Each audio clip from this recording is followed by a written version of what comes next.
Shabbat Shalom, everyone. My name is Yannah of Yashar'al, and this is Producing Fruits Ministries. In today's video, we are going to be discussing what is righteousness. I'm actually really excited about this one because I think it's just kind of like a love.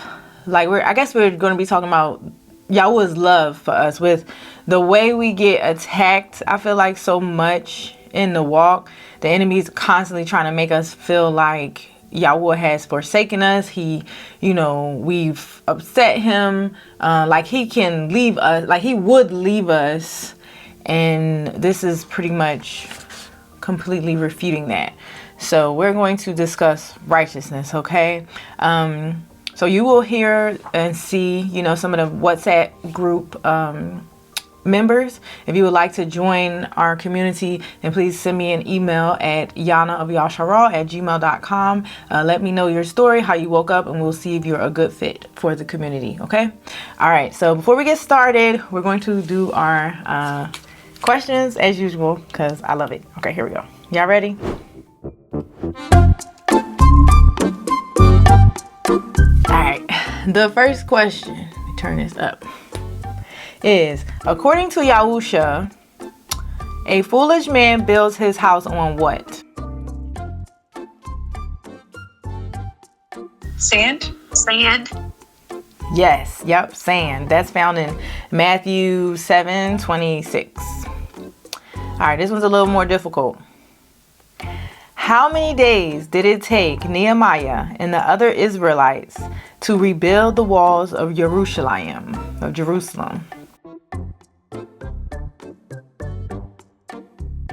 Y'all want me to tell y'all? Kylie got the laughing emoji. And Tessa says, oh. Okay. The answer is 52. 52, y'all. That's found in Nehemiah 6:15. All right, two more. We'll do two more. The next one is, whose wife was turned into a pillar of salt by Yahuah? It's easy. Lot's wife. You got it. It was Lot's wife. All right, last one. How much of his wrath did Zacchaeus, did I say it right? Zacchaeus give, how much of his wealth did Zacchaeus give to the poor?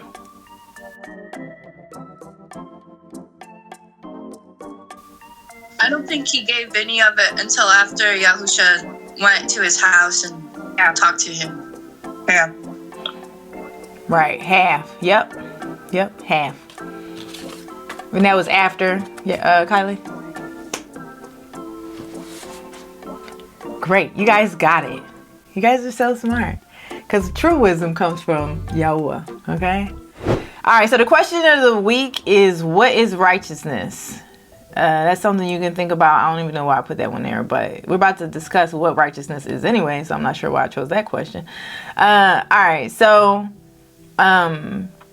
I heard during the week, last week, because I always tell y'all that I pray all the time because I want to be led by Yahuah with this ministry. I do not want to do things in my own power. I do not want to be one of those people in the word where it says, woe to you, who scatter my, sheep. I don't want to ever, hear that. I don't want to feel like that or hear that. So I always pray to Yahuah about what to discuss so that it's led by him. So earlier this week I heard, I want you to discuss righteousness, but I wasn't sure and I prayed about it. Okay. So after I was praying, or y'all had prayed some, and then I just was kind of kneeling there. And while I was kneeling down after I got done praying the other night, I saw someone, which was in the spirit world, of course, stabbed me in my right side with a sharp pointy stab, and then this like red liquid came out. Y'all know I see stuff, okay? I see visions and stuff.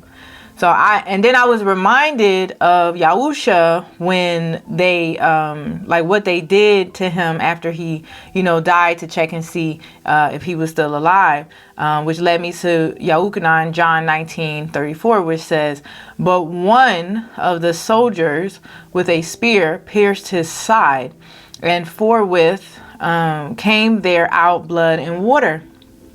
Okay.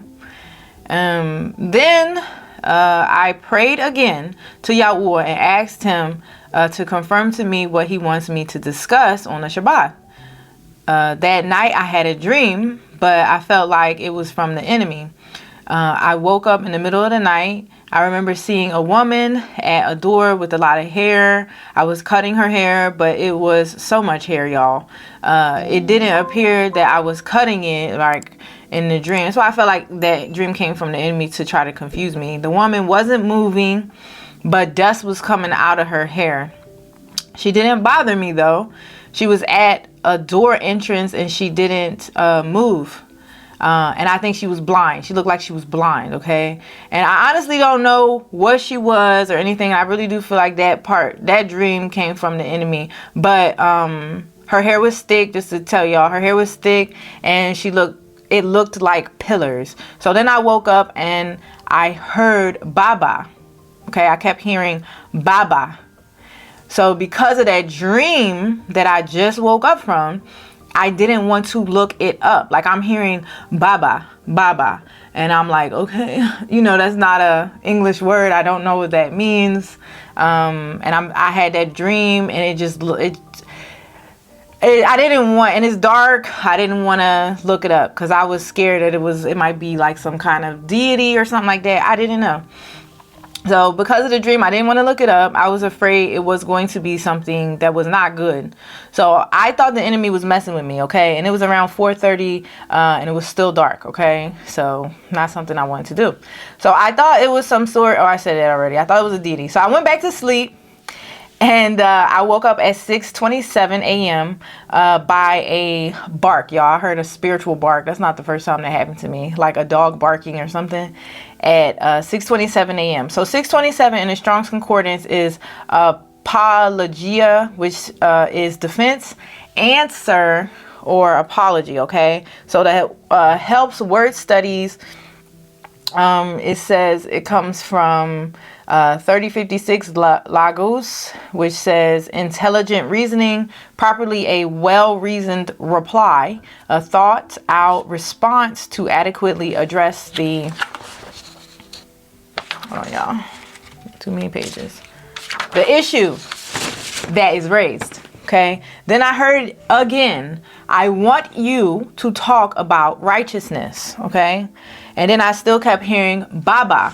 Okay, so I looked it up. Okay, by this time it's gotten, it's lighter outside. So then I looked it up. I didn't feel like scared to look it up. I looked it up. Okay, in ancient Hebrew, Baba, pronounced Baba, refers specifically to the pupil of the eye, or the apple of the eye. It stems from a root meaning to hollow out, highlighting the pupil as the deep, dark opening or gate of the eye. Okay, so it says in the biblical context, the phrase Baba in Inu, I think, apple of his eye. Okay, so it appears in Zechariah, referring to the pupil, often used metaphorically to denote something precious that requires protection. Then I heard Ali Baba. Okay, so then I looked up Ali. Okay, so then it said, while Ali is primarily an Arabic name meaning high or exalted, it has Hebrew connections through similar sounding words like Eli. So they'll say, well, it says Eli meaning my Yah, right? My Yahuah, right? My God, it says. I just want to say Yahuah. And the concept of Aliyah, meaning ascent or going up, referring to it says Jewish immigration to Israel or a Torah honor. So while Ali itself isn't Hebrew, its roots sound similar to Hebrew concepts and names. Now I know that the original language of creation is Hebrew, is the Ibrim. So even though this is saying that, we know that, we know the original language. If you've read Enoch, I think it was Enoch or Jubilees, it'll tell you that the original language is Hebrew and it was restored back to, I want to say Noah, right? I think Noah. Or Abraham. Y'all let me know if I get them mixed up sometimes, which is okay. So anyways, then I was reminded of Zechariah, which I said earlier, it says, Zechariah 2:7-8 says, deliver yourself, O Zion, that dwell with the daughter of Babylon. For thus says Yahuah of hosts, after the glory of, he has sent me unto the nations which spoiled you. For he that touches you touches the apple of his eye. Okay. So Yahuah was saying, we are the apple of his eye, okay? We are his people, the elect, okay? We are righteous, all right? For the righteousness, Psalms 11:7 says, for the righteousness, Yahuah loves righteousness. For the righteous, Yahuah loves righteousness, His countenance beholds the upright, okay? So now let's talk about it. What is righteousness? Strong's Greek 1343 is how do you say this? Dikaiousin, a judicial verdict. It says properly judicial approval. In the New Testament, the approval of Yah, divine approval, okay? It's used, in the regular New Testament term, divine approval, used for righteousness. Let me keep going. So basically, it refers to what is deemed right by Yahuah, by his examination, i.e. what is approved in his eyes. That's what righteousness is, okay? And then the root is G1342, which means, it said righteousness, just, and upright, okay? The Kios, same thing, right, judicial approval, properly approved by Yah, goes on and on, just in the eyes of Yahuah, okay? Righteousness relates to conformity to Yah's standard, right? His justice, right? For more on the root idea, then it says C 1343, okay? So basically it's the same thing. It describes what is in conformity of Yah's own being, okay? His will, his standard of righteousness, okay? Hence being like upright, okay? Then I looked up just, okay? Because I like to look up these words. And that's H6662, which is Sadiq, I think how you say it. Righteous, just, lawful, righteous man. And Sadak, which is just, lawful, righteous man. I guess that's the same thing. The root is to be just, to be righteous, to justify, to declare righteous, okay? To be, causatively make right in a moral or forensic sense, okay? Then the Strong's Exhaustive Concordance, it said it's cleanse, clear self, do justice, to turn to righteousness, okay? So if you are in Messiah, if you are in the Mashiach, walk in the narrow path, if you give up your life if you give up your life every day, okay, and are being led by the Ruach HaKodesh, the Ruach of Yahuah, you are seen by Yahuah as justified, okay, morally right, clear, clean, cleansed, and righteous, all right? It says in, let me see, Romans 6:3-10 says, know you not that so many of us, as were baptized into Yahusha HaMashiach, were baptized into his death? Therefore, we are buried with him by baptism into death. Okay?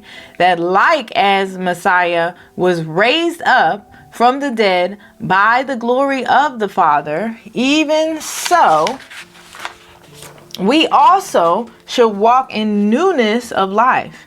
For if we have been planted together in the likeness of his death, we shall be also in the likeness of his resurrection. Knowing this, that our old man is crucified with him, that the body of sin might be destroyed, that henceforth we should not serve sin. For he that is dead is freed from sin. Now, if we be dead with Mashiach, with Messiah, we believe that we shall also live with him, knowing that Messiah being raised from the dead dies no more. Death has no more dominion over him, for in that he died unto sin once, but in that he lives unto Yahuah. Okay, and we know he was prophesied to do this. Okay, in Isaiah 53 it reads, "Yet it pleased Yahuah to bruise him; he has put him to grief. When you shall make his soul an offering for sin, he shall see his seed, he shall prolong his days, and the pleasure of Yahuah shall prosper in his hand. He shall see of the travail of his soul, and shall be satisfied. By his knowledge shall my righteous servant justify many, for he shall bear their iniquities." And that was Isaiah 53:10-11, okay?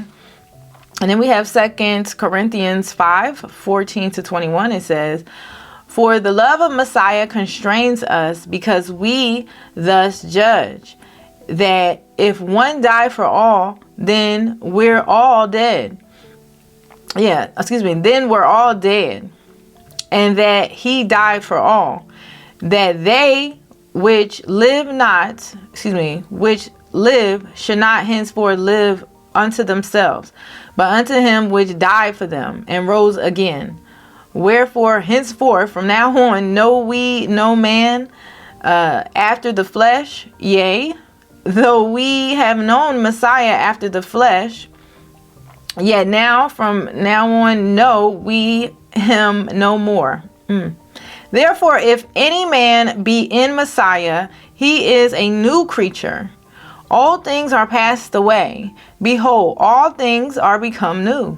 And all things are of Yahuah, which has reconciled us to himself by..." So Yahuah has Yahuah has reconciled himself by Yahusha HaMashiach to him by the Messiah, okay, and has given us to the ministry of reconciliation, to wit that Yahuah was in Messiah, reconciling the world unto himself, not imputing their transgressions unto them, and has committed unto us the word of reconciliation. Now then, we are ambassadors of Messiah, as though Yahuah did beseech you by us. We pray you in Messiah's stead, but you reconciled to Yahuah. For he has made him to be sin for us, who knew no sin, that we might be made the righteousness of Yahuah in him. Okay, and that was 2 Corinthians 5:14-21. Okay, so we are righteous because we are in Messiah. All right. And one of the tactics, and I talked about this in the beginning, one of the tactics of the enemy is to try to convince us otherwise, okay? He wants us to believe that we are separated from Yahuah, okay? He wants us to believe that we are saved by our own works. He wants us to believe that, Yahuah is done with us, and he's mad at us, and he left us. The enemy has done this to me, especially when I first woke up, quite a few times. Just trying to, make me believe that Yahuah is mad at me and he's done with me. Or I've let him down, But if you have his Ruach HaKodesh working in you or with you, and you are following him, you are Yas, okay?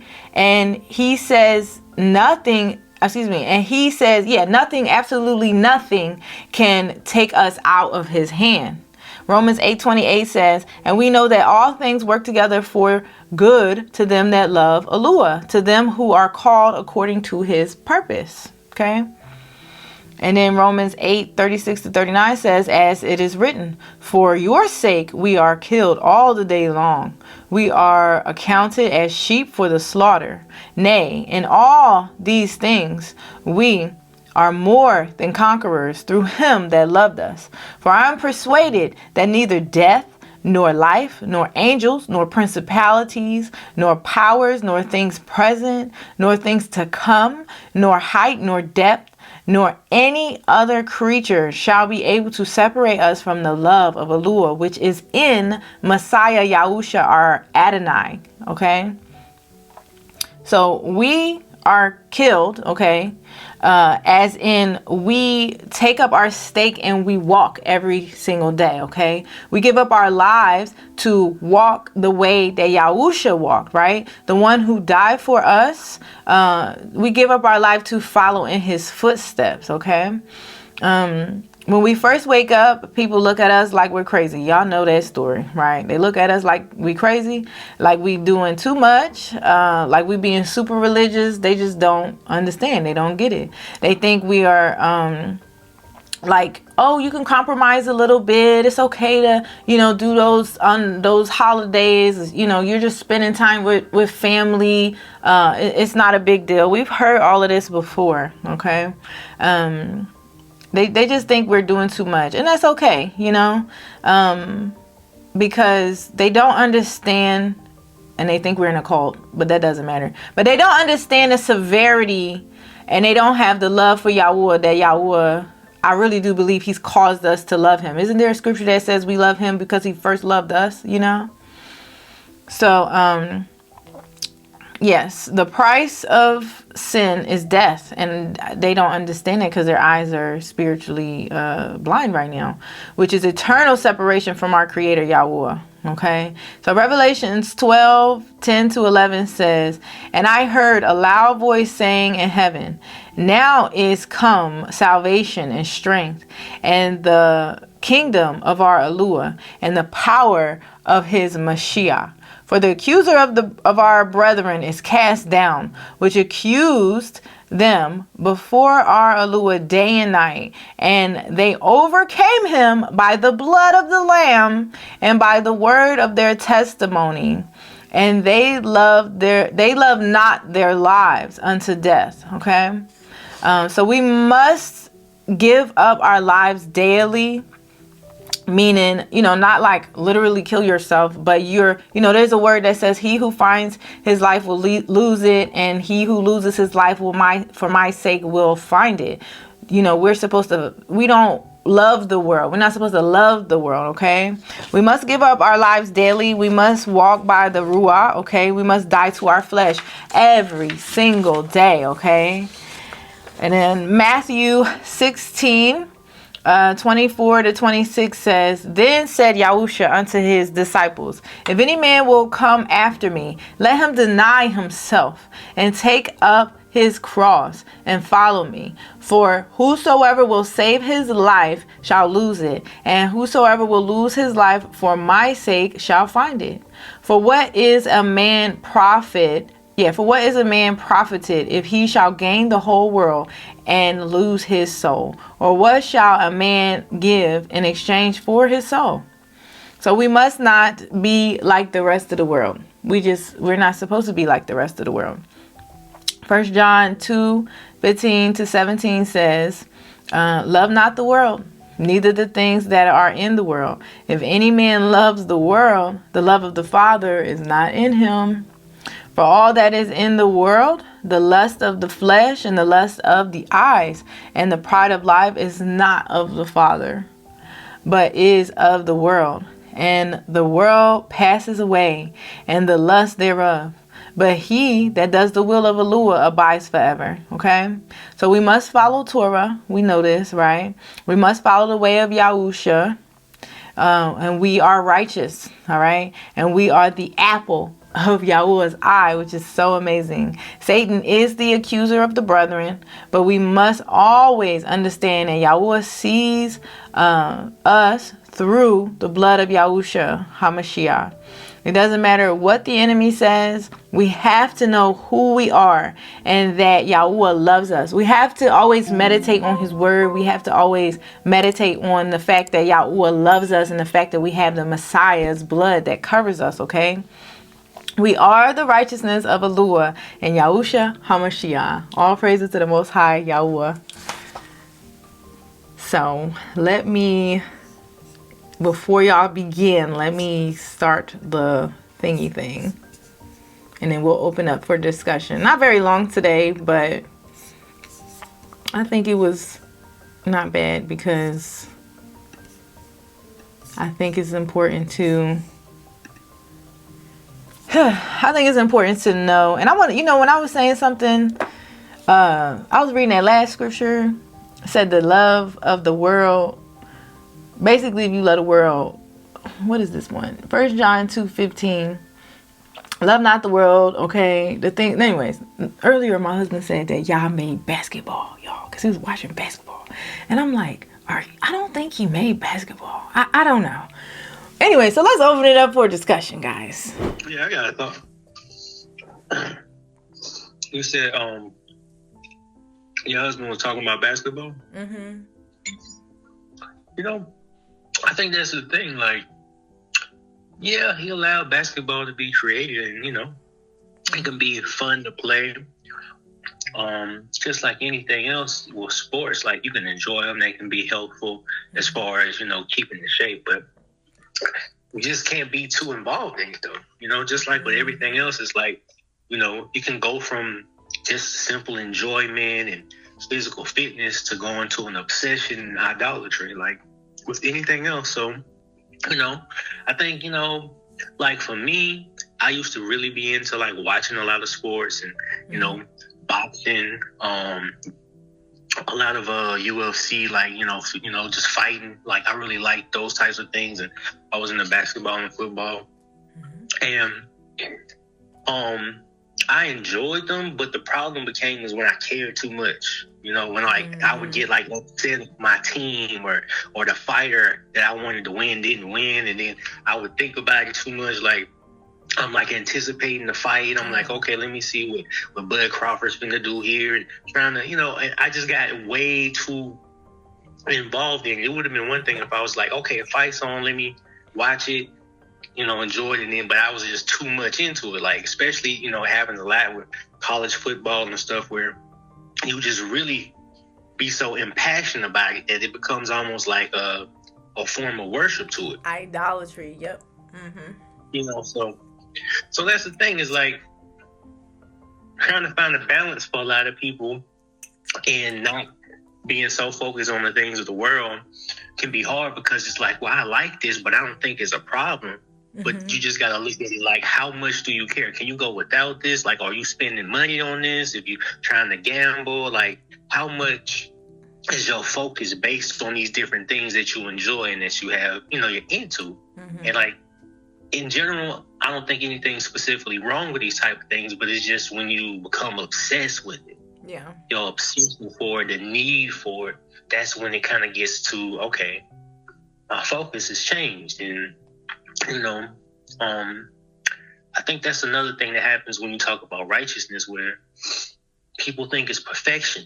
I think it's being completely perfected. Like, no, it's not about perfection. It's just like when we just keep trying to do the things in the way that the Messiah led us to, like trying to do what's pleasing to the Father, to Yahuah. Like, that's the whole thing. Like, that's my whole thing. Like, I just want to be righteous. Like, that's it. Like, I just want to live a life that's pleasing to him. I just want to do things that, my heart's pointed perfectly to his will in every way. And, I check in with him every day. I'm trying to, like, make sure, like, okay, I'm doing this. And then, I try to self-examinate before I go to sleep or sometime during the day. Like, okay, could I handle this better? Like, I just ask him to help me. Like, help me make sure that I'm living a life that's pleasing to you. Like, I'm always in your will. Like, I'm doing things that really make you happy. You know what I mean? So that's just kind of how I try to maneuver and just try not to be too focused on everything else. And for each individual, he's going to convict you of different things. So for somebody else, they might be doing something you used to do, and he don't convict them to that.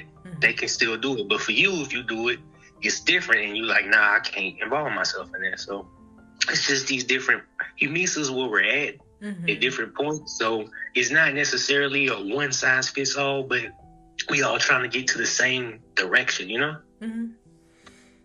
He says, if you love me, keep, guard my commandments. And so, not, this message is not like, and I'm not saying this is what you were saying. I think like people hear this and they're like, just think grace.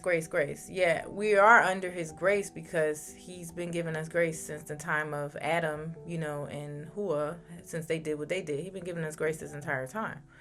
But understanding, like, we're not saved by our works, but if we love him, we will guard his commandments. We will do what he says, and we're not justified by what we do. We're justified because of the gift that he, gave us through Yahusha. So I hope I did make that clear, because I don't want anybody to think like that I'm saying, oh, we're just righteous because of that, and we don't, have to guard the Torah. We do have to guard the Torah. It's not difficult either, apparently, but Yahuah makes it very easy for us. I think the hard part about this journey is being attacked more so than it is guarding the Torah, getting attacked by the enemy. But yeah, thank you, Yahuah. Mom, I saw your hand up. Did you want to say something? And then Tessa? I was just going to say, hey, what you eating, Yahuah? Because he's smacking again. But he never shares with the class. Anyway, I was just going to say, I agree with a lot of what he was saying about you going overboard, but I think it's hard for some of us, especially like people like me. You already know I'm an extremist. Mm-hmm. I'm either black or white, and it's not a good thing. Mm-hmm. It's hard for me to balance. And so some of us have that issue where we can easily go into, say me, with movies. It's the same thing with sports for somebody else. And we can go down that road and don't realize we're deep in that road because of maybe our mental state not being healthy in the first place when we get, saved. I know he's working on us, but I'm just saying some of us think in an extreme way, and like what you're trying to teach me to, to back up and and start again. Mm-hmm. And I'm having a hard time with balance because of that, like the way I think. So he not only has to help me with, Torah, but apparently he has to fix my thinking in order to be able to function. You know what I mean? Yeah. Yeah, I was wondering before, like, y'all ever think about this? Our ancestors, like, if they did things if they did activities, while they were in captivity. Y'all ever think about that? Like, they worship Yahuah, but did they also do other things, like play sports and different things? Like, y'all ever think about that? That was like Greek sports or something? Huh? I do. Actually, I feel like that's one of the things that makes it more difficult because we don't have enough stories of like everyday life with them. Mm-hmm. So I'm sure, because they worked, they lived. So I'm sure they did different things. We just don't have a good like record of how everyday life went for them. But hopefully, Abba reveal more of that to us at some point. So we'll, have a better idea. But yeah. Hey, that's why we have his Ruach to convict us and ever, But then sometimes it's like the enemy will try to make you feel bad about certain things too. But he's here. He's helping us. Go ahead, Tessa. And then Jaila. So, my thing is with the idols, I guess you could say, in Christianity, what my thinking of idols was, okay, so I'm good because I'm not up here worshiping a statue or, something like that. It never dawned on me that idols could be anything. Idols could be, your spouse. Idols could be your children. It never really dawned on me that idols could be that, because my understanding from Christianity was, oh, okay, well, let's just, you're not worshiping Buddha or a statue, so you're good. You're not idol worshiping. Mm-hmm. So I guess coming into the truth, I learned that, and just being righteous and everything, like you were saying, yes, we are saved by grace, but we can't just, we can't just go out and condone sin and not say anything. And it kind of brought me to back yesterday when I was provoked to anger, y'all, because I was talking to a friend that I've been trying to kind of witness to, but not really witness to, just kind of tell him about things. And he kind of got, I was telling him that I didn't think we were going to be here much longer because of, what's going on in the world. He was like, well, he calls me churchy. He was like, well, you need to talk with that. You need to talk. What did he say? You need to talk about that with your church group. And I was like, what? And he was like, well, no negativity here. I don't want to hear the negativity. And I was like, okay, all right. So I had to let him go, y'all. I was so upset. Well, it's like talking to a wall. It's exactly, just gonna upset you. Well, the thing is, this guy, he is going through a lot, y'all. A lot is going on in his life. And I've been praying for him. And I tell him, I'll pray for you. I'll get the group to pray for you and all this kind of stuff. And he's been having success. And I'm not saying it's because of me, but I'm just saying he's been having a little bit of success and stuff. And for him to not even give Yahuah the credit or anything like that, and then say I need to talk about that with my church group, and I'm just like, okay. Sorry, I don't know why that came up. Maybe but that's I guess righteous anger though, because did you hear what you said? You just said it upset you because he's not even giving Yahuah the credit for his deliverance. Exactly. That sounds more like righteous anger to me. It is like that. Yahuah allows people to breathe. He allows people to wake up in the morning, to stand, to not have to use a wheelchair and different things, or if they are in a wheelchair, they can still breathe. You know what I mean? Like he allows so much grace, to people, and they don't, what is it? Is a scripture he says they worship the creation and not the creator, The creator. Yeah, like they want to talk about how good his herbs are and stuff like that, but they don't want to give him any credit. Like it's very disrespectful. So I understand, Tessa. Go ahead. Go ahead, Jaela. And you might need to let him go possibly, because it's hard to and there is a word that says we can't even really we're not supposed to what's the word, y'all? Commune or something with people. We're supposed to correct them. Unbelievers. Mm-hmm. Yeah. Correct them, but not not even supposed to eat with them, apparently. So. And I have been praying about that, and I'm kind of thinking that was because I've never gotten upset with him like that before, and I don't even know why it hit me like that. But I have been praying about y'all remove him or whatever. So maybe this is it, because In a way, Tessa. maybe. Huh? You in y'all's way. You're in y'all's way. He needs some stuff done to him. Yeah, he might need to go through some things. He sound like my brother Cherokee. Cherokee is one of those people, and Cherokee are dead. They are people who think they're self-made. You got to get out of the way. You really need to get out of the way so stuff can happen to teach him. Yeah. Yep. I think that was my sign, y'all. He just gonna frustrate you anyway. Then they try to make you think you crazy. We overly religious. We follow the same Bible that they read. It's crazy. He's one of those that like, well, everything you said, nothing's happened. That kind of person. Well, nothing has happened that you said anyway. So why would I believe you? He's a scoffer. It's okay. And maybe Yahuah is working on him in a different way. He might come around one day, but it might not. And we were talking about how sometimes people can't even listen to people they close to, but they got to hear it from somewhere else, or they might need to go. Some people have to go through things, so talking don't help. Sometimes they have to go through things. So yeah, well, he'll be okay. Maybe we'll see. Yahuah knows. I don't want to say the wrong thing. Go ahead, Jaela. Thanks, Tessa.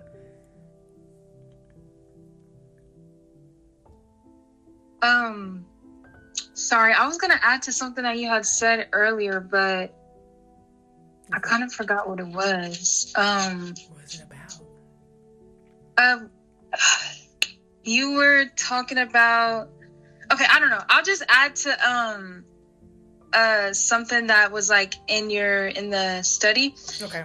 It says we must give up our lives daily. We must walk by the Ruach. Mm-hmm. We must die to our flesh every day.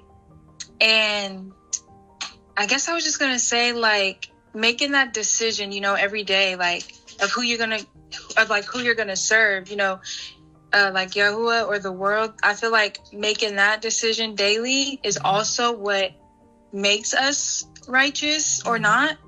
And I feel like not even just like daily, but like in, little decisions that, or choices that we make, like, kind of like how Matthew 16:24 says, like, deny ourselves and like take up our cross, kind of to just like make, the better decision and not like go after what our flesh would have us to do. I feel like, that is also what makes us righteous. So yeah, I guess I just wanted to say that. Yeah, it's definitely like what's that scripture? Like Yahusha died, but we died with him.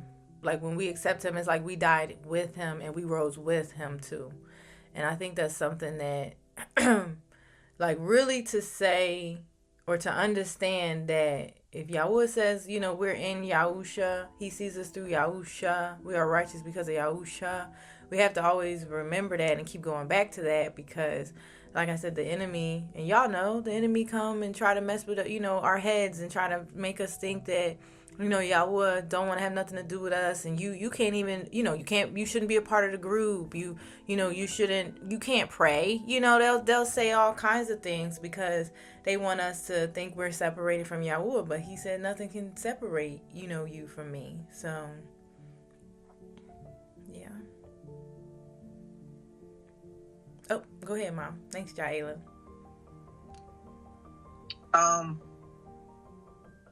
You know how we, when you read things or you listen to something over and over again, you get more things, different things are pointed out at different times that you may not have gotten before. Mm-hmm. So when you had read the scripture, and I already believed, I believed in Christianity that Yahusha and Yahuah are one. Mm-hmm. But I just realized from the scripture you have in the notes, in the study, that it says, "In all things are of Yahuwah, who has reconciled us to himself by Yahusha HaMashiach, and has given to us the ministry of reconciliation, to wit that Yahuwah was in Mashiach, reconciling us to the world unto himself." And so, a lot of times you read things for years. For years, I've been reading the Bible for decades. I'm just now seeing, and I thank the Father, because he reveals stuff to us a little bit at a time. And again, like I said, I already believe that they're one. They are literally one. But this is more proof right here with that scripture right there that Yahuwah. And there's a scripture in Psalm somewhere where he said he was going to come down and take care, do what he needed to do for us. And what is it? Prepare a body for me, somewhere in Psalms, I think. And prepare for me a body. I just wanted to say, I just wanted to say I appreciate your studies because that's they're revealing things that Yahuwah reveals things. That's Yahuwah. That's the Ruach revealing stuff and opening your mind or opening our minds and stuff to things because you're right. When it's like before we woke up, y'all correct me if I'm wrong, but before I woke up, I didn't understand like not maybe 2% of the Bible. Like I didn't understand the word. And then when he woke me up, then I started understanding the Bible. But then even though I understand some things, it's like as you keep going, he'll start to, explain, like reveal things it's like they're little nuggets or little secrets, to us. And it's very helpful. Very helpful. And it's crazy how people can go to read the Bible their entire lives, be preachers their entire lives, and they don't understand what we can learn in a week or a month. We understand more than they do from being awake for a month or 2-3 months sometimes. So thanks, Mom. Go ahead, Yahuwah. So I was eating some baby guava. That's what I was having, Miss Erica. I know he was asking about that earlier, but I understand that too more. What she was just saying. Like when I was younger, I tried to read the scriptures, I tried to read the Bible, and I couldn't understand nothing. Like I couldn't say the words. Like I couldn't get it. I'm trying to read here or there, and I just put it down. I'm like, I don't know what's going on here. I don't understand this. Throughout the years, And even when I was like real little, like maybe like 8 and 5, when they would have you like pick a verse, everything I would pick, I didn't know. I just randomly would pick some, and everything was in Revelation, like every single thing. And they never talked about it. They're like, oh, you picking this? I never really got no explanation, but everything was in Revelation. So I just feel like now, after Abba woke me up, it's like everything became like so clear. Like his Ruach really, really teaches you everything. Like as soon as I picked it up, the words came alive, and I understood it immediately while I was reading everything. Like it was just like everything just seemed so obvious and clear when you read through it now. And then even after you read something and then you go back, you get more and more, and then like everything connects to each other, and like I don't really see any contradictions. Like of course, you'll notice maybe different translations and so on and so forth and things, but even with that, I still see the connections in everything now, and it's all because of him. Like he works in a way that you can't explain, right? He's like so amazing. He's so incredible. It's just one of those things where you just be like, man, like I can never understand him, but I feel his love. Like I see what he's doing. I see him working. And it just makes everything more, it makes life mean more. And, I seen when Sister Tessa was talking about her friend, I could understand why she felt that way, because, I notice it more too. A lot of people, they don't give them credit. And that's what I see when, you see all these different tactics, you see all these different confusion and things that people and the adversary and plans that people try to do. Everything's to take credit from Our Yahuah. Like everything else is trying to get their credit to him. And it's wild. Right? Yeah, like I see why like he would be upset, because I'm like, he's like, I made everything. Like every single thing here is because of me. And y'all keep trying to give it to yourselves or something else I created. It's crazy. Like, but it just makes me appreciate everything more. Like every breath, every time I awake, every single day is all because of him. And I thank him constantly for it. And I appreciate him more. Like I'm so grateful. Like I'm happy he woke me up for real. Like, because all that other way was to the path of destruction for real. And nobody want to go through that. You don't want to deal with worms that don't die. You don't want to deal with none of them. You don't want to be away from him. His love is great. Yahuah, you smiling in the line while you going to destruction.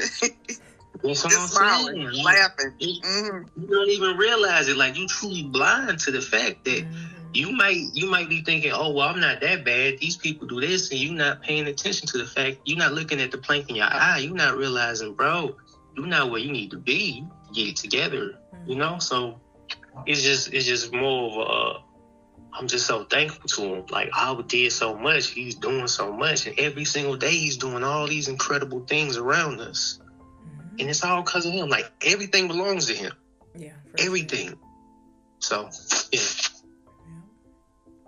That's why it was really surreal for me for a long time that he even woke me up. Because I was like, well, why me?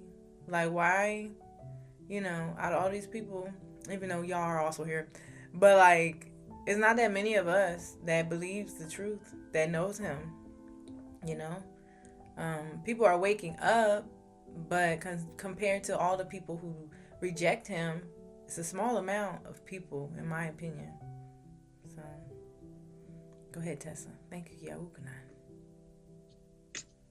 Yeah, I just kind of want to back up what Brother Yukanan was saying about how, and I think I've said this before, how people think that, just because they're not the most wicked of them all, they don't murder or anything like that. They think they're good people, right. And they just have no concept of anything like that.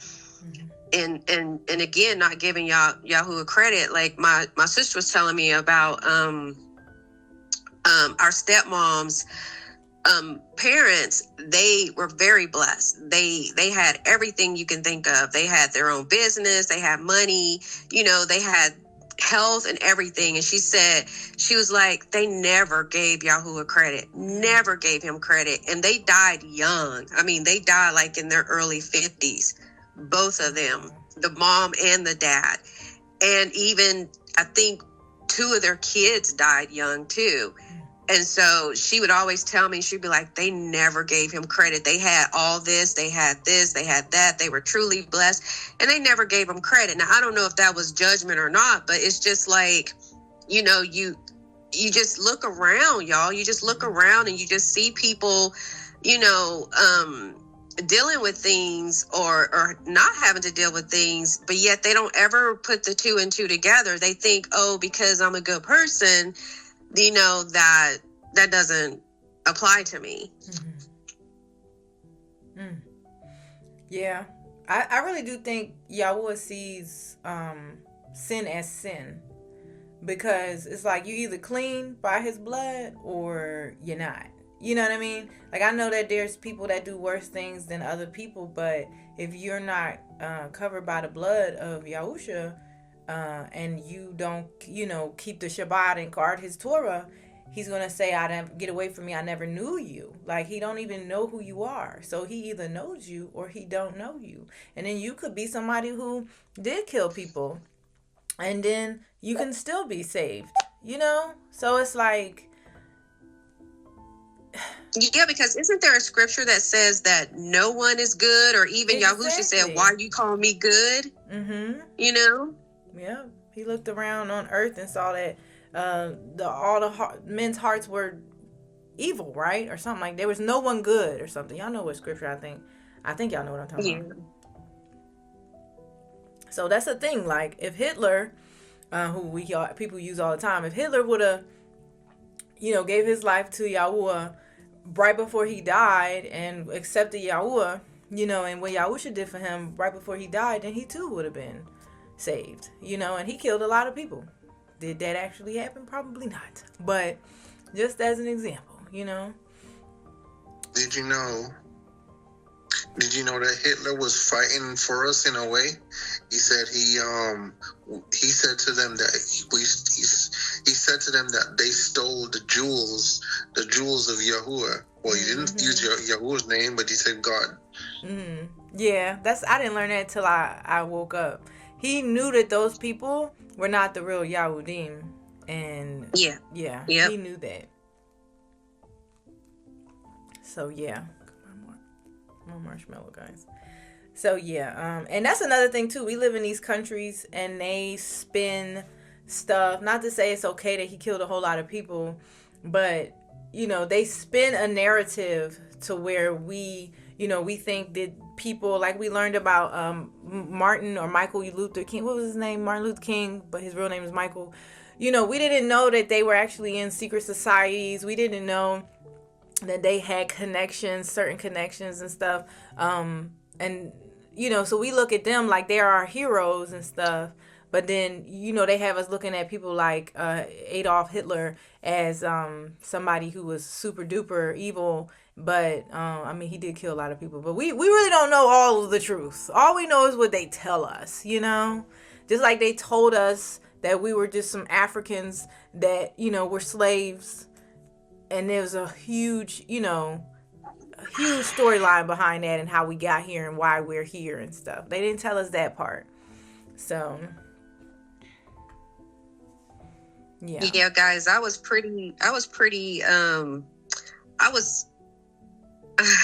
beyond shocked when I found out about Michael. Yeah. Because I was like, so, because Ron did a really good video on that. And I was like, so what is he telling us? Is he telling us that nobody can come out and save us, that he was all wrong? I was kind of upset with Ron too about that at first. Mm-hmm. But then it dawned on me that it says in the word that no man will redeem you. So like you put it out there, Yannah. Yeah. So they were not able to do anything anyway, because they wouldn't have been able to redeem us. Yeah. And that's why. But yeah, I was beyond shocked about that, y'all. I know it is, because they've been hiding so many things from us, and then it like really angered it. Like, I was mad the other day, y'all. Don't think I'm crazy, because I'm not. okay? I sent this to Ezra because Ezra watches this channel, right? And this man, he has like all this evidence of stuff, and he really will show you evidence, right? I don't remember the name of the channel, but he showed about Michael Jackson like faked his death. Y'all, I found out Michael Jackson faked. You don't think that's true? No, the channel is called Flat Out Truth. Oh, I thought he said I don't think it's true, and I was like, Ezra, why? But so Michael Jackson faked his death, y'all, and I just found this out like 3-4 days ago, and I was so angry. And he has like evidence and everything, and it just made me understand like nothing. We cannot trust anything we see. You know, everything is a show. Everything is a rouge to get us to believe their narrative. So I was mad because I'm like, dang, I thought this man was dead for like 15 years or however long it's been. I don't know how long it's been. 12 years, something. And I was just mad. But I don't think it was really about him. I think it was just the fact that I don't know. You don't know what's real. What's real, you know? Right. What's true? Right. Exactly. Go ahead, Yahuah. Yep. So, yeah, as far as like these people, I look at it this way, right? Especially in this country we talking about. Whenever they decide they want to make a day about somebody, or they push that person in history class to talk about them, more than likely that person was being used by them. And there was stuff about them we don't know. So, you know, it's crazy. Like, you'll hear about him and his connection to some of these specific families. And then you hear about how they say they took him out in the hospital and it wasn't, you know, like actually took him out in the hospital. It wasn't from the shot.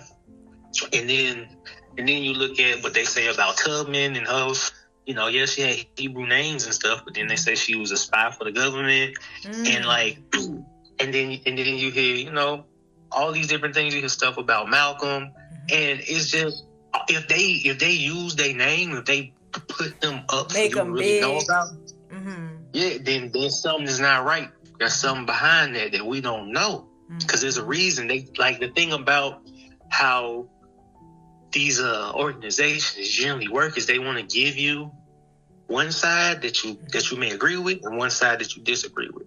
That's how they always do it. They want to control both sides to lead you down the same path. So that's all it really comes down to. It's just like if you Republican or Democrat, they the same. That's what I was doing to Yahuah. Like all these years, like they've been doing just what he said, like playing both sides against each other, and it's the same agenda, and we didn't know. Yeah, that's what. And you know, some other countries didn't realize it either. Like, but they do it in all these countries. Because they literally all one big club. Like, it's not just here. Like, the United Nations.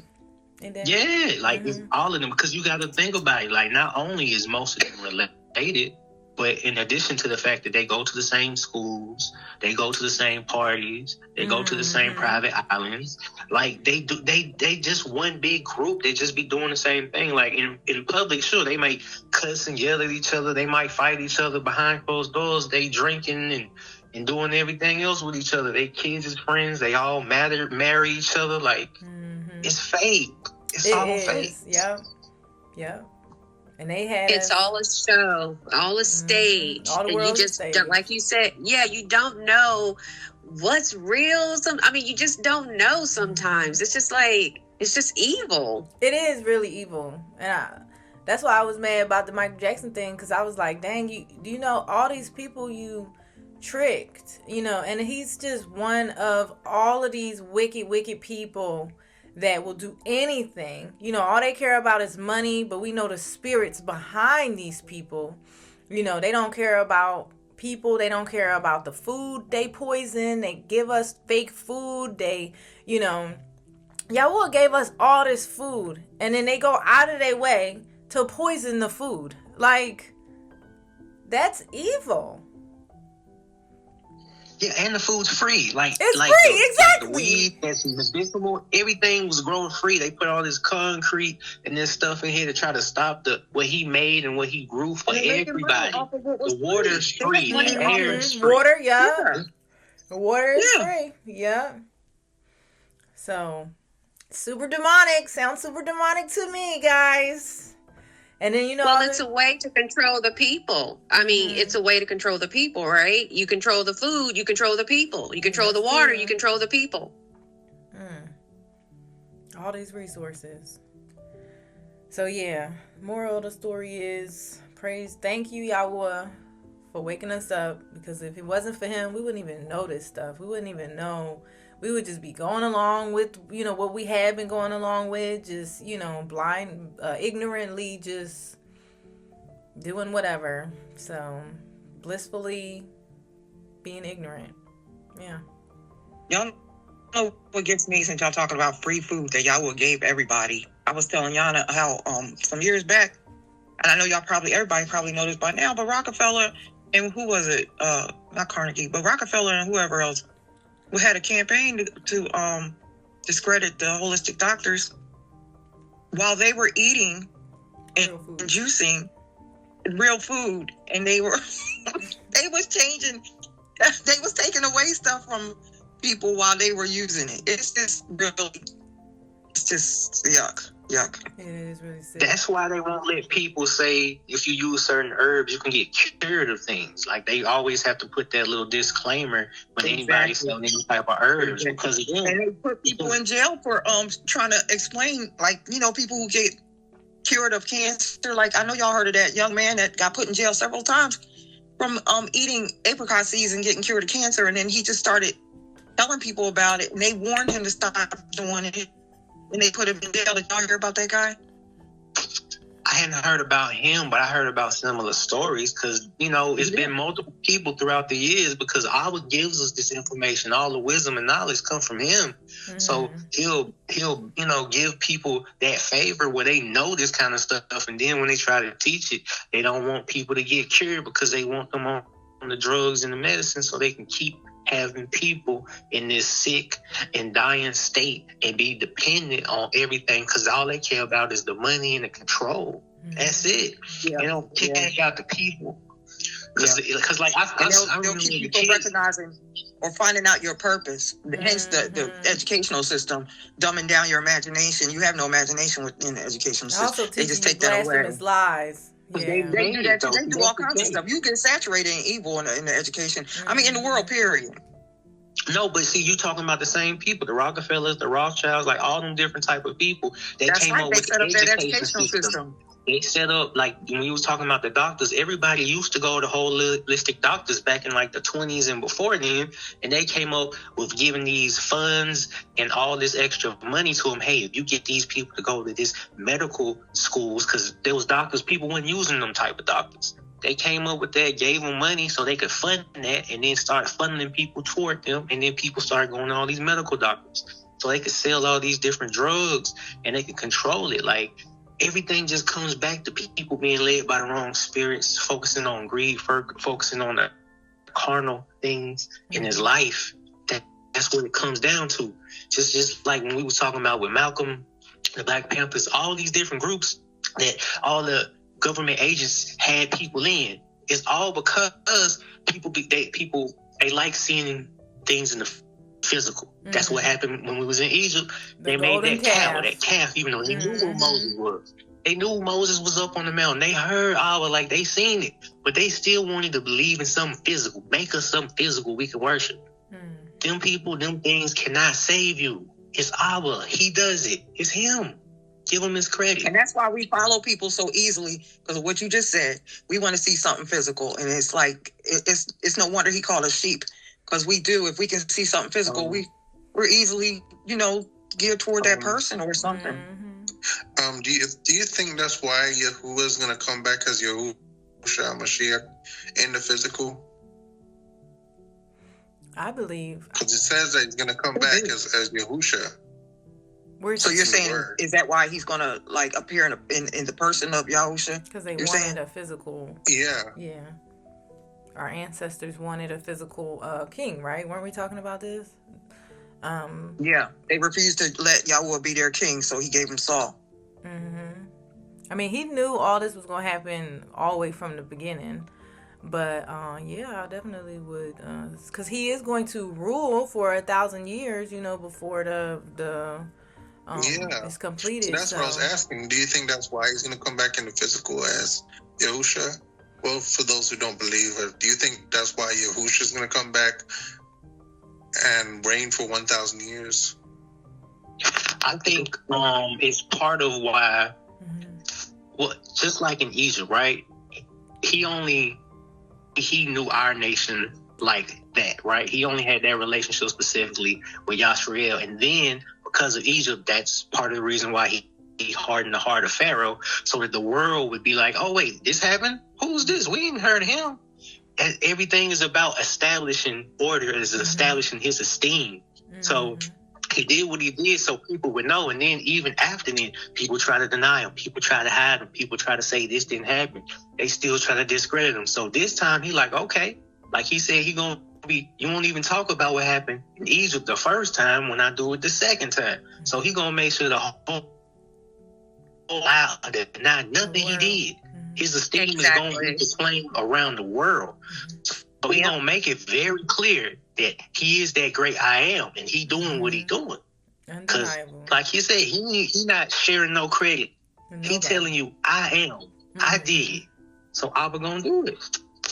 Yeah. And if you don't come, nobody's going to be able to deny it. Yep. Nobody's going to be able to say, oh, no, nope. Yeah. And there is a scripture that says something about, the kings need to understand too, like you're only a king because Yahuah allowed you to be a king. He allowed you to be put in that position, but they're going to find out. They are going to find out. And then he going to rip down. Which is why we don't vote. Exactly. Which is why we don't vote. Yeah. We don't vote because it's him anyway. I mean, our voting is not going to change anything. It's Yahuah. Yeah, just like he showed Nebuchadnezzar, just like he showed him, he gonna show everybody, any president, anybody. He gonna let you know who is that great power, the Almighty for real. And you only there because he let you be there. Yeah. That's what it is. Like that's the thing. Like. That's part of the problem when you would see with a lot of other societies and great civilizations, as they would call them, whoever became the leader, they would end up worshiping that person, or that person would want worship like they was a deity. And half of them would say, hey, they were the son or a demi, this and that. But it ain't. It's him, and that's that. And he lets you, and he allows what he allows. And it's all because of with celebrity, with celebrities, it's like... Yes, they get addicted to that worship they get. Yeah. And it is idolatry to worship anyone other than Yahuah. He said, don't put no mighty ones in front of him, right? So, including ourselves. Yep. So, yep. That's why that's what I was saying earlier about idols. Like even, like I said, like a person, I mean, you don't even think, and you don't really think that that's worshiping until you actually have shown or study and know that is worshiping, because you can't worship another human being, period. Exactly. And I think a lot of times it becomes confusing to people, because when we think of worship, a lot of times you think you're physically bowing down, you think you holding your hands up and waving and praying to him, but it's in the heart. When your heart starts loving and thinking about this person all the time, their every move, and constantly they on your mind, you're supposed to meditate on the word of the night and day. That's what I mean? Yeah, that's good. Obsession. Yeah. Yeah, you know what they trained us. Food. Yeah, food too. But I feel like they trained us like with celebrities, because y'all remember, I don't know about y'all, when I was younger, I used to think celebrities were super talented, like they were super special, and they had all of these magazines, they was in the movies, you would see them all the time. I thought, you think they're the most beautiful things walking, and they're super special, and that's how they got in the position that they got. Little did I know that it was because of other reasons how they got there, and they actually are paid a lot of money so that they can distract us from Yahuah, so that they can get us to be worshiping them, so that they can get us, like athletes. I feel like athletes too. Like, why do they get paid so much money? They're not doing anything to edify edify us, our souls or spirits. They're not doing anything to bring glory to Yahuah. They're literally just distracting us from Yah. You're very correct. Think about it. Think about how people over these generations have worshipped Michael Jordan and how they talk about him. They buy all his shoes. They want to dress like him. Everybody wants to argue who's better, who's being connected to him. Like, think about how they do it with LeBron James. Think about how they do it with Floyd Mayweather and Muhammad Ali. Think about how they do it with Tom Brady. These people get a certain level of worship so much, and then they get all this money for all the people they leading astray. Real comfortable in this life. But what does it profit a man to gain the whole world and to lose his own? Because we're gonna be here for a blink of an eye like that, but that's nothing compared to all of eternity. So and a lot of the best singers, y'all, started out in church. They were starting off, in church, singing, of course to JC, but they thought Whitney they were, Houston. Singing. Yeah. Katy And they Perry, start out in church, and then they take it over to secular, and then they become heathens, all the way heathens. Yeah. But that's because of the gift. You think about it, man. Abba gave him a gift. He gave him that gift, and instead of using it to glorify him, that wasn't. A lot of times, what I noticed, even some of the people you just mentioned, they grow up in poverty. They grow up in struggle. And because of the way a lot of times we were taught, and we don't understand the blessing in that, right? We understand that being Baruch, like how that's a gift and how that comes with serving the Father in different aspects. So we don't count it as joy. They want to do any and everything to get up out of that because it don't feel good. Don't nobody want to, not have no food and, not really know where you're going to live. Like, nobody wants to go through that struggle. So then that's when the enemy come in. Like, listen, you got this gift. I can give you some. You can get up out of it, but you can't use this for what you need to be using it for. And that's what happened. Maybe that's the reason why I didn't end up being in the music industry, or didn't go as far as I thought it would have gone, because Yahuah didn't want it to go that way, because I could have ended up being deceived and led astray. You were being protected. I mean, look at Kirk Franklin, y'all. Kirk Franklin in his time started something that never, the way he would talk during music, I guess nobody had ever done that before. And he started that. And look where he is now. And by the way, not giving my age, but I went to high school with his wife, Tammy Collins. She said, not giving my age. I can dig it, though. You look good. Tessa, black don't crack. Black don't crack. Yeah, don't worry about it. Don't worry about it. We all young compared to Abba Yahuah anyway. Yeah. So don't even worry about it. Come on, Tessa. Yeah. But seriously, y'all, look at what he did. I mean, he was gifted with even what he did, and look where he is now. It's just so sad. It's so sad. Yeah, I never saw that coming. Yeah. He pulled a lot of people. All he ever does is like No. He has some kind of charisma to reach more people than most artists. That's what she's referring to. In the Christian, not saying that he was right. Yeah. Because when you think of Christian music, you think, oh, boring. But he made it like fun and stuff before. Other people were making it fun. Is that what y'all mean? Yeah, like his music that he started making was one of those things where for the younger generation, they wanted to listen to it and they enjoyed it, versus when you was used to listen to a lot of the other, songs that was slower paced and, more ballad like. You didn't want to listen to that all the time. You want to listen to it at a certain. But here's you play Stomper. You know what I'm saying? Every other day. Yes. You know what I'm saying? You playing Melodies from Heaven. You just out here jamming and singing it. Yes. You like like that. That's the type of music that reached way more people, and that was the problem. He was reaching way more people talking about what the Father. So. they realized they could use him to reach them people in a different type of way. Yeah, Satan had to get a hold of him and turn it around. Yeah. Y'all know that Satan, though, can't tempt us. From what I think I read this somewhere. He can't tempt us with stuff unless it's in our hearts. So I think, like, for him... Yeah, but...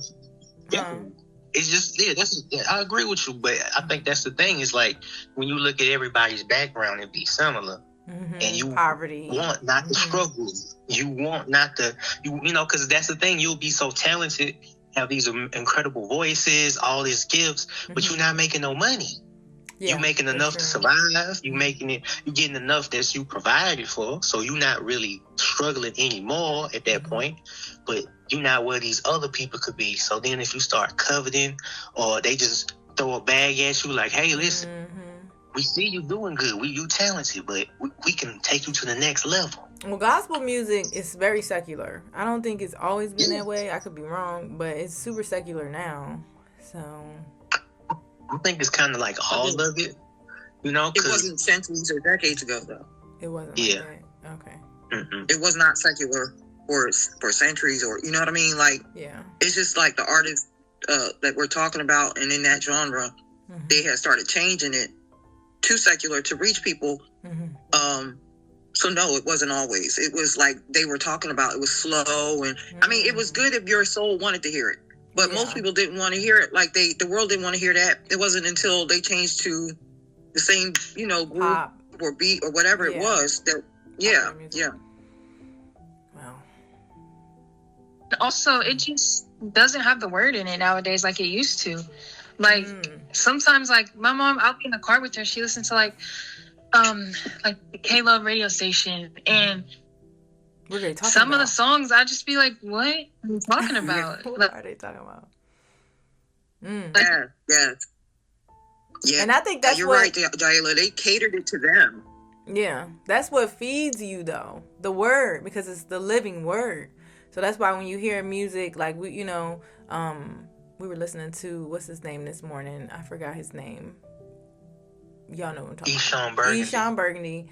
And like the music that we make sometimes, or just any music with Yahuah's word in there, it just is very filling to your spirit, and it's really I love it. I really do. And I didn't even like gospel music for real. Does that sound weird? I didn't like gospel music. I tried to listen to like Mary. Yeah, they had like one song I liked. One or two of these songs. Yeah. Honestly, when it came to that, I didn't listen to it a lot. I liked maybe one or two of their songs. I liked Kurt. I liked what was his name, Rance Allen. I liked Hezekiah Walker, some Lee Williams, and then other than that, like Yolanda Adams. I really liked Yolanda Adams a lot. I liked her voice. It was hard. But other than that, I didn't really listen to a bunch of it. I like, you would hear different songs here and there, different choirs. I think like Mississippi Baptist Choir or something like that. But I like the choirs. I love the choirs. Remember that song that came out, the Never Would Have Made It song? That song became so popular. And then that was... Yeah, and then you start seeing what bro got into. I'm like, hold people in the church for money. Yeah. So... And then, McClurkin? Was it McClurkin? He had some songs that was pretty good, but then I'm like, bro, what is going on? Johnny McClurkin homosexuality for like years. He been struggling. Oh, I remember him saying something. McClurkin? Yeah. What's his name? Donnie McClurkin. Donnie McClurkin. Yeah, Donnie McClurkin. You probably heard some of his songs. They would have some good songs, but see, that's the other thing. Like, the problem. Sometimes it's like the words might be there and the music might be there, but then what's in their heart, it don't come across in the music either. That's true. And remember how Dietrich Haddon was? I loved to listen to Dietrich's voice. He was truly anointed. But remember when they did that show, Preachers of Detroit, whatever it was, and he left his wife, poor thing, and went with the background singer or whatever she was, and then he got mad at the congregation for making him step down. And I was like, this a whole lot going on in his heart. But he sung so beautifully. That'd be the other part. Like, sometimes they want to do the right thing, but their heart is not where it need to be. And that'll come across when you make music too. Like that's the other thing that I learned about it. Like our hearts are inherently Well, the producers are the same producers that does secular music. Y'all know that, right? The producers that do gospel is the same ones that do the secular music. Yeah, learn I know that. some of them are, not all of them, but you know, that's why when you get into like when Our awakens you get into the truth. Like if you music, you don't know what to listen to because you can't listen to that the same way. Yeah. A lot of times, at least for me. And then I discover all these other people I never heard of. That's you know, they make all types of music. They sing, they rap. They use different names, but they using the words, so they really trying to talk and teach people, like the Father and the Son. Like they really trying to reach people that way using the word. To say it speaks to our these souls. People, they really it's because they actually using the word. They actually trying to reach people to the Father. That's why you ain't never heard of these people. They exist. And they don't get super popular. Well, they don't get popular. That's why you see a lot of people with like 2,000 subscribers, with the exception of maybe Eshawn Burgundy. But, like a lot of the people who do music in the truth, they have very small followings. Very small, Yeah, I think the biggest is him and Hezekiah. Outside of that, I don't, everybody else, like, and they be just as good or better than anybody else. But their music don't get that reach because they reaching people for real. Because they have the gift, and like we said, Yahuwah doesn't take the gift away. Is what you do with the gift that you were given. So. Yep. Look at Chris Brown. We was just talking about Chris Brown the other day. If he was using his gift for good, that would be amazing. That poor brother. He said that poor brother. I know.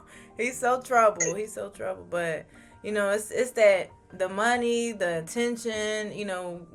Yahuwah can heal things, right? So like if you had issues when you were growing up with your parents or not feeling loved and different things like that, Yahuwah can heal us of those things. But I feel like that's one of the reasons too why people, it's not just money. I feel like it's like the attention people get and the false fake love that people get.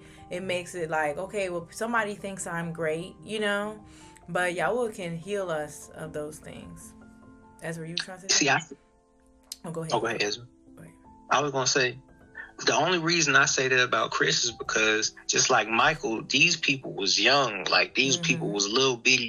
Especially Mike, they was babies, so they went through, horrific things in that industry, and they came out on the other side changed. And for them, I know it's way harder because you grew up and that's all you saw. True. Like you was having people put you on the platform when you was 5, 10, 15, like, so your life has already been skewed to see it in a certain type of way, so it's more difficult. In addition to all the talent, you had all that trauma that came with living that type of lifestyle. Like I remember, when we talk about people that started out in church, you got Lil Richard, right? Lil Richard started out in the church, and he has a documentary about him that I watched like last year or so. And, I kind of knew he started in the church, but I didn't realize that. And then he got into the industry, and he got into everything under the sun, everything. But at a certain point, after he got older, he saw something and he changed his life. And I didn't know it. I didn't know that he went back to church and he was super. I didn't know that. Like before he died, he was up there as a pastor. He was talking against all the stuff he had used to do. Like he was talking. He had been changed. Like he really realized, like, no, I can't do this. But he never heard about that. And then he passed away, and I didn't know that. I didn't know that. Wow. So all they wanted to do was celebrate all the stuff he got into, but they didn't want to talk about, they didn't want to interview him and talk to him. What did you see? What made you realize something needed to be changed about it? I did not know that about him. Have you guys ever heard of the gospel artist called Lieutenant Stitchy? No, I haven't heard of. No, he's probably not as well known because he didn't bite the bullet and take their money to be able to sell out. Yeah. Well, it reminds me of this guy, y'all. This he was a rapper, and he was a clean rapper, and it was just a video that I saw, kind of like, you know, going through videos and stuff, and he was saying that when he got signed on, and he went to sign on with, you know, a producer, that they wanted him. They said, well, you're not going to make a lot of money unless they wanted him to talk bad about, you know, black women and drugs and all that. They wanted him to curse and do all this kind of stuff. They wanted him to change his image so he could make more money, and he turned them down. But so the industry push a lot of this stuff, a lot of this wickedness, and, you know, against our people. I guess so they can make more money. Yeah, because when I was a kid, our rappers were what do you call it? Conscious rappers. They were conscious rappers. You know, Jam Master Jay. I mean, the raps that you were hearing, Curtis Blow. Yeah, it wasn't bad. No, it was like poetry. Yeah, KRS. I love KRS-One. I absolutely love KRS-One, and he still preaches. I know he still preaches, but he still flies. And what's his name from Public Enemy? I mean, they are conscious people. I mean, they were trying to help the public, and then they stepped in, and then you have people like Ice Cube, and I know this may be offending some of y'all. Yeah, like, yeah, what was niggas with attitude? What was the one that died of AIDS? They was calling. I can't stand Easy-E. I cannot stand Ice Cube because now, not Ice Cube. I can't stand Ice-T because he was one of them rappers that was calling black women all kinds of names I ain't even gonna go into. Yeah. You turn around, you married, huh? Snoop Dogg was doing that, you know. He got whole songs like Doggy thing. Style. But now you got. Yeah. But then you got them turning around like they good people. I hate to see these people but you have who to are sellouts. Understand, yeah, they are sellouts, covenant breakers, okay? They are sellouts. And, you know, what was I about to say? Y'all said something that reminded me of something. I forgot. Y'all, I'll just shut up. Go ahead. But they act like they're good. They got them like in a positive light now after all the damage they did with their rapping. But especially Ice-T. The Rev 29s own the music industry. No, that's what Tessa was saying. Yeah. That's where I went with that from. Okay. Tessa was saying that the producers came in and started. I mean, you have rappers that will admit that if you wasn't rapping about degrading women, you couldn't. They wasn't going to do nothing for you. They didn't even want you. Allow you in there. Exactly. You know, exactly. So we were doing well. They came and took over. Y'all remind me of something. It was Ice Cube who said that it was the CIA and other government agents with those people y'all mentioned that came to the industry and told them, we want y'all to start we got all these prisons, right? We got these privatized prisons. We want y'all to start talking about drugs, violence, disrespecting women, selling drugs, and if y'all do this, we gonna pay y'all. But if y'all don't do this, you're not getting no play. We're not playing your music. We're not signing you. If you don't do gangster music, we not doing it. So they had it was a plan specifically to do that, because even when you had people like Rakim, when you had Big Daddy Kane, when you had like we were just talking about KRS-One, those people had their issues too, LL Cool J and all that, but they still had positivity in it, you know. They still had some good stuff in it too, and they wouldn't really even when you got into like Big Daddy Kane and what was his name, Cool G Rap and things like that, you know, MP what was it, Eric Sherman and I forget their name, but when you got those different, don't forget Eric B. I love me some Eric B. Yeah, Eric B. And then, you know, you had Redman and all them type of people that came, they was talking about certain things, but they wasn't really getting gangsterism, even if they talked about a little drug dealing here or there. Then it got super gangster, super disrespectful, super violent. He even said that, Yahusha, that at first he was rapping conscious rap, and he got nowhere until he started rapping about bitches Jay-Z, and everything else. Yeah. I saw. He had that Hawaiian Sophie with Jazzo. That was crazy. You remember that video with the high top fade, Jay-Z and them? Oh yeah, when he was younger and he was rapping completely different than what he does now. Yeah, it was different. And what's the other two that did the movies, the house party? They Kid was and cool. Play. It wasn't no Kid and Play. Like they wasn't doing nothing, you know. And don't get me started on Chris. Was the two cute little boys? Jump around. Crisscross. Crisscross, yeah. I love Wait, that. no, I not love jump around. Oh, yeah. Yeah. Jump. And then Queen Latifah used to be like super conscious. I used to like Queen Latifah, MC Light to an extent, you know what I'm saying? Yes. Roxy and Shantae. Yes. You know, So make money to great in the black community and everything. But you dared say anything about the Rev 29s because didn't Mike have something in one of his videos about them? Oh my gosh, yes. That's when you cussing. You have a business cussing when you start talking about them. You gotta remember though, you know, it's Judah. Judah praise, right? That's what it means. So you take Judah to praise and then you get them to praise the wrong things and people listen. That's why. Oh, yeah, I never thought about that like that. I never thought about that either. That's good. That's good. We're still here, guys. They tried to cut his people off, his hidden ones, and cut them off as a nation. And we're still here, so they can't do that to us, even though they try. Y'all run into anybody, because I know there's more people than not that think we're crazy and we're trying to abscond. I'm gonna use that word to give Yannah a little laugh. That think we're trying to abscond with Judaism, like we're trying to steal the identity that they actually stole. Just read then and do some history They're not gonna searches. see it though, Yannah. But They're it's not okay because they don't want to see. I just look at it as, you know, not Revelation. Psalms 83:3 says, they've taken crafty counsel against my hidden ones to cut them off as a nation. Yahuah hid us. So, you know, they might think they're getting away with something that cannot change who we are. We are still his covenant people. They cannot have a covenant with him. They can't get saved unless they go through us anyway. You know, they have to be worshiping in spirit and in truth to even find out the truth. So if they don't, then they lose a lot of people that way. Huh?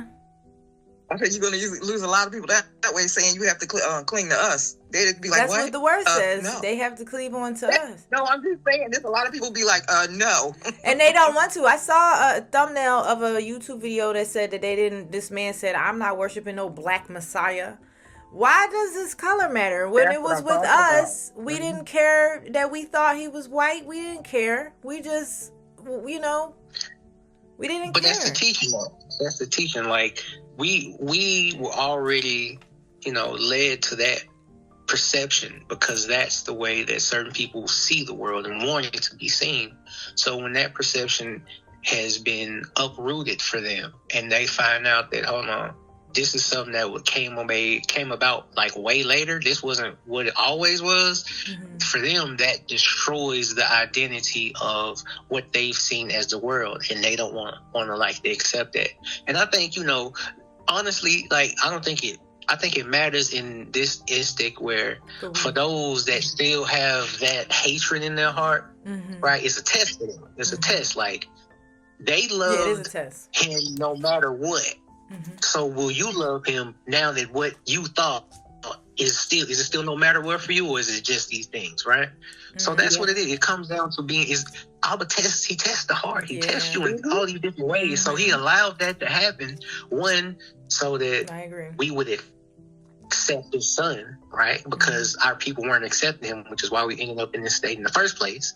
So now we accept him, no matter what they try to say he looked like. We accept him. Now, well, y'all who didn't even know about me and know about him before I allowed that to come to all the nations through Paul and through the Messiah, will y'all accept what y'all was taught was something different now? You accept it still. It's test. He's testing everybody. That is good, Brother Yukanan. That's very good. I definitely see that too. I see it's a test of the heart. Yes. It's a test of the heart. Yep. And many will fail, apparently.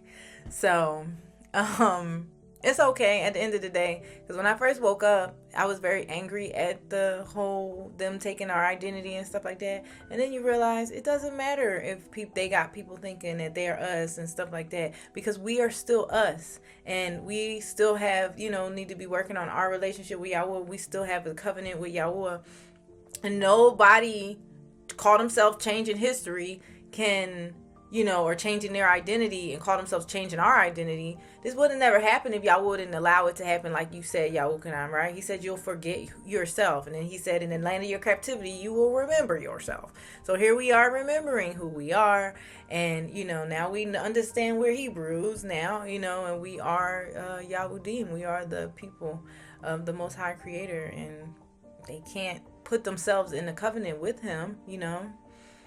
He didn't make a covenant with them, you know, unless, again, they cling on to us. But then they're still, you know, they still have to go through us, like I said. So, yeah, it's I mean, it's just, I mean, it's just point blank state. You can't change identity no more than I can be, you know, Michael Jordan or whatever. I can't be him. He can't be me. You can't change identity. So you can try as much as you can, but Yahuah knows, and that's what gives me peace about it. He knows. So Ron, if it wasn't for Ron, and you know, Yannah introduced me to Ron, and first I couldn't listen because he's very passionate. And you know, us passionate people, we kind of scream when we talk. And so I had to get past that. And then, but once I did, it's like, his videos he's very informative, and like you were saying, you can't change identities. But I know y'all remember, if y'all, and I think everybody here has watched his videos, when he was discussing how they just decided that they was going to take somebody's identity. They just decided that because we rejected Yahusha, so then you don't deserve the covenant. So now it's ours. And I'm like, that's delusional. They left black and they came back white. That's what somebody said. That's what they came back white. Yeah, we still his people. And he said the meek shall inherit the earth. And when you look up meek, it's basically like the lowly, those who are looked down upon and stuff like that. And then that scripture that says, isn't this the scripture? The first will be last and the last will be first or something. It really just goes to show there is a scripture that says that, yes. Yeah, like it ain't the them. head will become the tail, like, and the tail become the head, like. You know, he set it up this way. Like when you read it, it's so clear. That's why he did what he did. That's why the curse was assigned to who his people was forever. And he just made it clear. And when you read it and you understand it, it makes, and you look, and then when you connect it to, like, you know, the history that we have, that, you know, that we can apply it to, you were like, it makes it clear. Well, I would like, listen, I would. Like, if they use the word mastermind, like, he has a perfect plan. Like, he knows plot twist. Everything he's doing. Yeah. Like, it's wild. Like, he knows it. Like, it's so clear. That's like what Yahuah was saying with the, we weren't accepting Yahusha. So what did he do? He put us in punishment. He punished us. And during punishment, he used those same, I think you said, there's a scripture you said, John, about I'll use a foolish nation or something like that. A dumb nation. He used that. Foolish people, who framed us in who we thought was Jesus, but he literally did use those people to get us to believe in his son, because that's what it seems like happened. You know what I mean?